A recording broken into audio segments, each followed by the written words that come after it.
Parubaya ini punya banyak kekayaan. Punya istri lebih muda 10 tahun darinya. Di tengah usianya, badan makin kembung. Tubuhnya semakin bau. Istri tidak kuat. Malam itu, ia mulai beraksi. Ia ambil alat dan memukul suaminya. Satu pukulan belum cukup.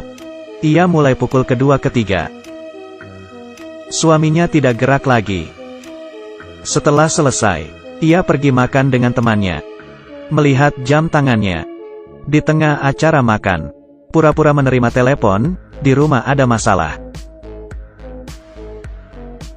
Tunggu sampai rumah baru lapor polisi, seakan-akan ia baru sampai rumah, melihat suaminya terbunuh. Ia pikir rencananya berhasil. Baru sampai rumah, ia kaget. Tubuh suaminya tidak ada. Suaminya pura-pura mati. Ia masih tetap di sana. Saat ia sedang pikir, sebuah tangan dari belakang menyentuhnya. Buat ia kaget. Balik arah, ia kaget.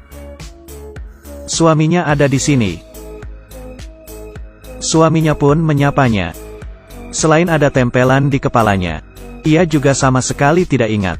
Istrinya tidak mengerti kenapa suaminya masih hidup. Malam itu ia tidak bisa tidur. Esok harinya, ia buat suami makanan. Tidak sabar bunuh lagi. Mencoba kedua kali.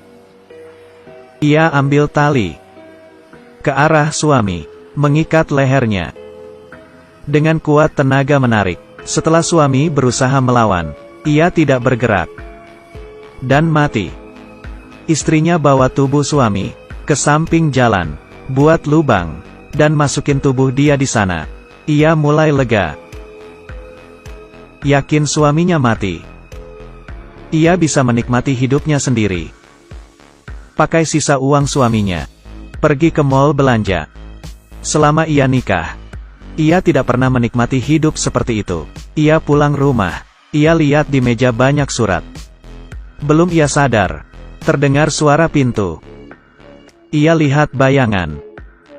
Suaminya kembali. Ia masuk rumah, peluk dirinya. Kejadian semalam, suaminya tidak ingat sama sekali. Ia pun terkejut heran. Saat suaminya sudah tidur, ia kembali ke tempat tubuh suaminya yang dikubur. Dan sadar, sudah digali. Ia pun terkejut. Siapa yang bawa tubuhnya pergi? Saat itu ia sudah pastikan, suaminya sudah mati. Yang pulang ke rumah siapa? Ia tidak mengerti. Tujuannya jelas. Suaminya balik lagi. Dan akan dibunuh lagi.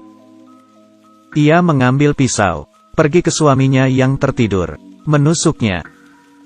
Tubuhnya dikubur lagi. Setelah itu, ia menuang bensin dan dibakar. Setelah itu, ia terbaring di atas sofa, bersiap bersih-bersih. Saat itu, ia menemukan surat yang sama lagi. Ia melihat, ternyata suaminya pergi ke perusahaan Waylay, beli asuransi. Dari alamat di surat, ia pergi ke sana. Pekerja yang menangani menjelaskan kepadanya, asuransi ini hanya untuk orang kaya. Menyimpan informasi DNA di perusahaan. Kalau pelanggan mati, perusahaan akan ambil jalan, masukkan ke clone, buat mereka hidup kembali. Tapi pelanggan akan lupa ingatan di beberapa waktu sebelum ia meninggal. Ini alasan kenapa suaminya hidup. Niat awal dari asuransi ini, untuk menghindari anggota keluarga tenggelam dalam kesedihan. Istri kaget dan mengingat. Saat dirinya nikah, suami berjanji, seumur hidup akan jaga dia. Ia merasa bersalah. Ia merasa sangat egois. Ia tidak mau menghilangkan kesempatan. Akan menerima suaminya. Tidak berapa lama, suaminya kembali. Ia keluar memeluknya, ingin menjaga pernikahannya lagi. Di saat itu, suaminya dapat pesan SMS. Saat dibuka, ia melihat istrinya bersama pria lain. Ia pun marah. Tidak bisa memaafkan, istrinya selingkuh dengan pria lain. Tidak tahan, ia pun mencekek leher istrinya. Ia tidak bisa mengendalikannya, dan akhirnya istrinya terbunuh. Setelah bunuh istrinya, Ia pun stres. Tidak ingin hidup lagi. Ambil pisau dan bunuh diri. Tidak berapa lama, di pemakaman suami, istri jalan ke depan foto. Kasih setangkai bunga. Setelah berakhir, semua pengunjung pergi. Pekerja asuransi mencarinya, karena suaminya bunuh diri. Tidak ada dalam peraturan asuransi. Jadi suaminya tidak bisa hidup kembali. Mendengar itu, ia dengan tenang.